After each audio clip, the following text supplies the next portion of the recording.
बोलिए भारत माता की, भारत माता की, भारत माता की। मोदी जी आप आगे बढ़ो, मोदी जी आप आगे बढ़ो। मोदी है तो, मोदी है तो।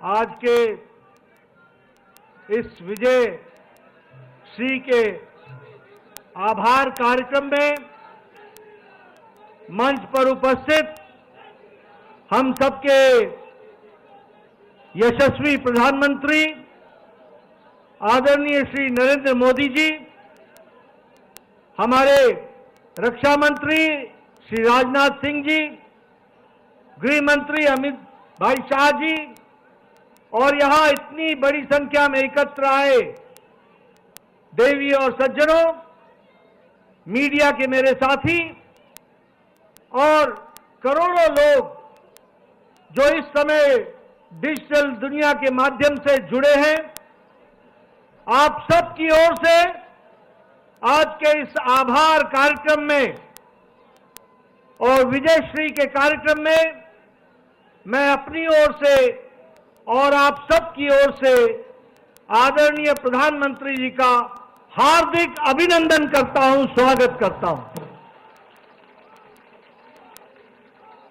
मित्रों, ये ऐतिहासिक दिन, ये विशेष दिन जो आज भारत की जनता ने, महाराष्ट्र की जनता ने और विभिन्न राज्यों के उपचुनाव ने जो संदेश दिया है, वह निश्चित रूप में जिस कार्य को, जिस साधना को आदरणीय प्रधानमंत्री मोदी जी ने देशवासियों की सेवा करने का संकल्प उठाया, उस पर फिर से एक बार जनता ने मुहर लगा दी है। इसके लिए विशेष करके महाराष्ट्र की जनता, विभिन्न राज्यों में उपचुनाव की जनता और झारखंड की जनता को मैं बहुत बहुत धन्यवाद देता हूं, आभार व्यक्त करता हूं।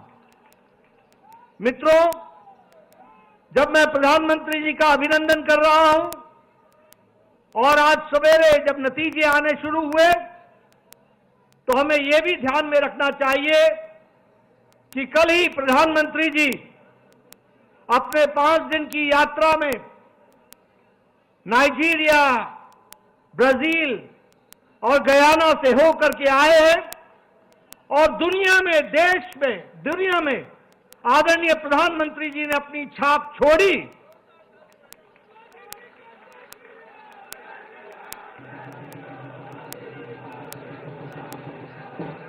और आप सबको और आप सबको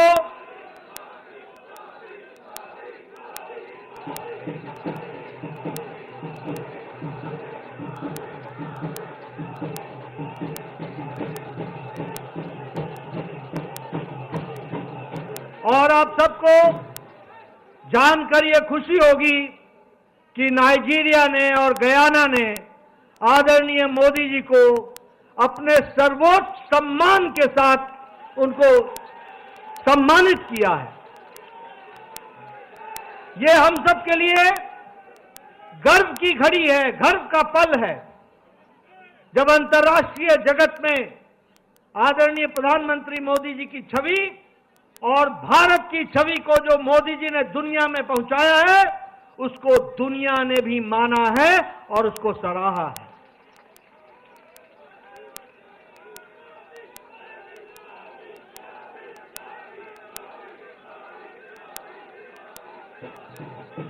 मित्रों,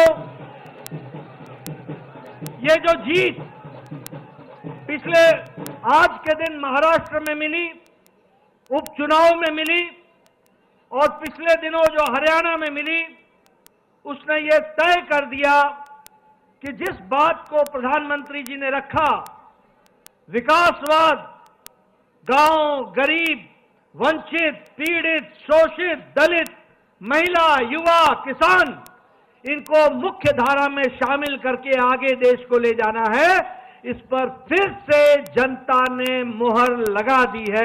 ये भी हमको ध्यान में रखना है। मित्रों, यह चुनाव इस बात का भी संदेश देता है कि जो लोग समाज को बांटने में लगे थे, बंटने और बटाने में लगे हुए थे, जो लोग गुमराह करने में लगे हुए थे, उनको मुंह की खानी पड़ी है और प्रधानमंत्री जी का विकासवाद, इसको फिर से देश ने सराहा है। कुछ दिनों से ये इंडी अलायंस को भ्रम पैदा हो गया था कि वह जनता को संविधान के नाम पर, जाति के नाम पर, धर्म के नाम पर, तुष्टीकरण के नाम पर बात करके वो अपना उल्लू सीधा करेंगे, वो सत्ता पर काबिज होंगे, वो सत्ता के नजदीक पहुंचेंगे। ये भ्रम पैदा हो गया था। इस चुनाव ने और हरियाणा के चुनाव ने उनको जवाब दे दिया है और फिर से मैं कहूंगा कि प्रधानमंत्री मोदी जी की नीतियों को मुहर लगाई है। यह भी हमको ध्यान रखना है।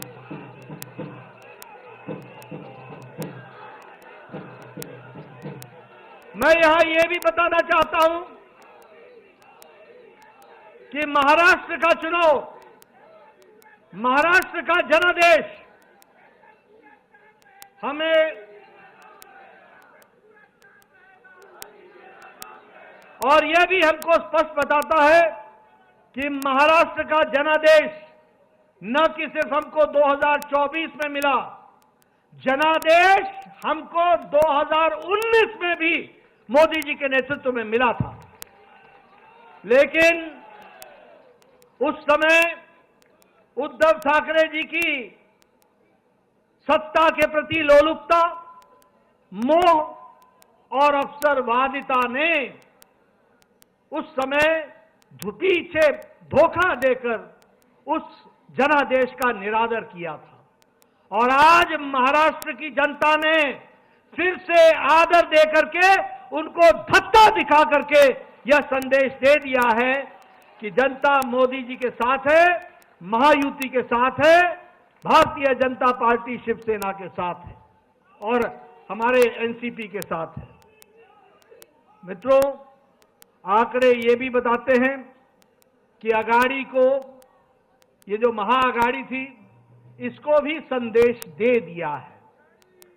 और जब मैं संदेश देने की बात कहता हूं तो मुझे कांग्रेस के बारे में प्रधानमंत्री जी ने कहा था लोकसभा के चुनाव के पश्चात कि ये परजीवी पार्टी है, ये बेल की तरह, लता की तरह किसी के साथ चिपक जाती है और जिसके साथ चिपकती है उसको भी सुखा देती है।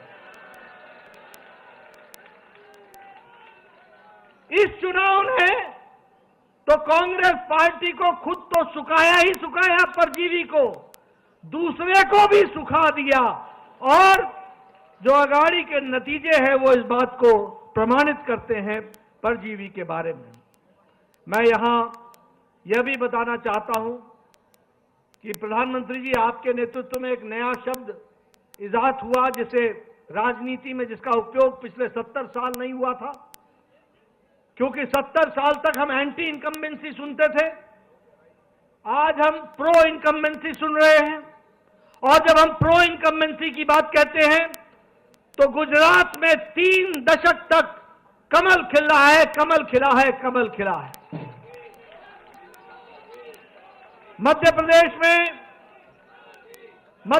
में 2 दशक से कमल खिल रहा है और असम में, त्रिपुरा में, उत्तराखंड में, उत्तर प्रदेश में, गोवा में, यहां 2-2 टर्म, दूसरी टर्म भी भारतीय जनता पार्टी का और एनडीए का परचम लहरा रहा है। और महाराष्ट्र में भी इस बार रिकॉर्ड टूटा है, इसको भी हमको ध्यान में रखना चाहिए। मित्रों, मैं यहां यह भी बताना चाहूंगा कि बाई इलेक्शन में, उपचुनाव में, उसमें भी पहले हमारे पास सिर्फ 11 सीटें थी। आज भारतीय जनता पार्टी 20 सीटें जीत करके आई और एनडीए 8 सीट जीत करके आई। 28 सीटें हम जीत करके आए हैं और वह भी देश का मूड बताता है, देश का मन बताता है, जिसको हमको हमेशा समझना चाहिए। उत्तर प्रदेश में 9 में से 7 सीटें भारतीय जनता पार्टी के पक्ष में गई और कुंदरकी की सीट पहली बार भारतीय जनता पार्टी जीत करके आई और वहां परचम लहराया है। राजस्थान में हमारे पास 2 सीटें थी एनडीए की, 1 सीट बीजेपी की थी। आज राजस्थान में 7 में से 5 सीटें भारतीय जनता पार्टी के पक्ष में गई। बिहार में नीतीश जी के नेतृत्व में वहां सरकार चल रही है, वहां 4 सीटों पर चुनाव हुआ और चारों की चारों सीटें एनडीए ने जीत ली। ये हमको ध्यान में रखना चाहिए, जिसमें से एक सीट हम पार्टी ने रिटेन की। वहीं हमारे जनता दल यूनाइटेड ने आरजेडी से 1 सीट बेलमगंज की, वो 32 साल बाद एनडीए के पक्ष में गई और जेडीयू के पक्ष में गई। और उसी तरीके से हमारे शाहबाद इलाके में जो दोनों सीटें आरजेडी के कब्जे में थी, दोनों ही जगह कमल खिला और भारतीय जनता पार्टी की सीट। असम में हमने 5 की 5 सीटें उपचुनाव में जीत ली, एनडीए ने पूरी की पूरी सीटें जीत ली। गुजरात में 1 सीट का उपचुनाव था जिसे भारतीय जनता पार्टी ने कभी जीती नहीं थी, उसको भी पहली बार जीत हासिल कर ली और उसको भी जीत लिया।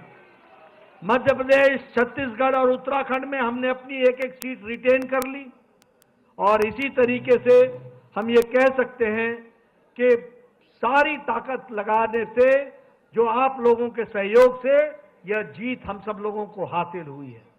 मैं अपनी ओर से और अपनी पार्टी की ओर से, जहां महाराष्ट्र की जनता को, जहां जहां उपचुनाव हुए वहां की जनता को और हमारे झारखंड की जनता को तहे दिल से आभार व्यक्त करता हूं, धन्यवाद देता हूं। वहीं मैं झारखंड में इस बात का विश्वास दिलाता हूं कि वहां का मत हमें विपक्ष में बैठने के लिए कहा है, हम वहां पर रचनात्मक विपक्ष की भूमिका निभाएंगे और देश को मजबूत करते हुए बांग्लादेशियों के खिलाफ जो वहां पर विषय चला है उसको हम अंतिम स्तर तक लड़ेंगे और उस बात को हम उजागर करेंगे। मित्रों, मैं अंत में सभी कार्यकर्ताओं को, जिन्होंने दिन रात एक किया, मेहनत की, अपने घर को छोड़कर महीनों चुनाव में लगे रहे और हर वोटर तक पहुंचने का प्रयास किया, आपकी मेहनत रंग लाई है। आपकी मेहनत के लिए आप सबको मैं अपनी ओर से और पार्टी की ओर से बहुत बहुत धन्यवाद देता हूं। और इसी प्रकार से हम मेहनत करते हुए पार्टी को मोदी जी के नेतृत्व में आगे बढ़ाएंगे, यही मुझे कहना है। आप सब लोग आदरणीय प्रधानमंत्री जी के मार्गदर्शन के लिए, वक्तव्य के लिए आतुर हैं। मैं इन्हीं शब्दों के साथ आप सबका बहुत बहुत धन्यवाद। जय भारत।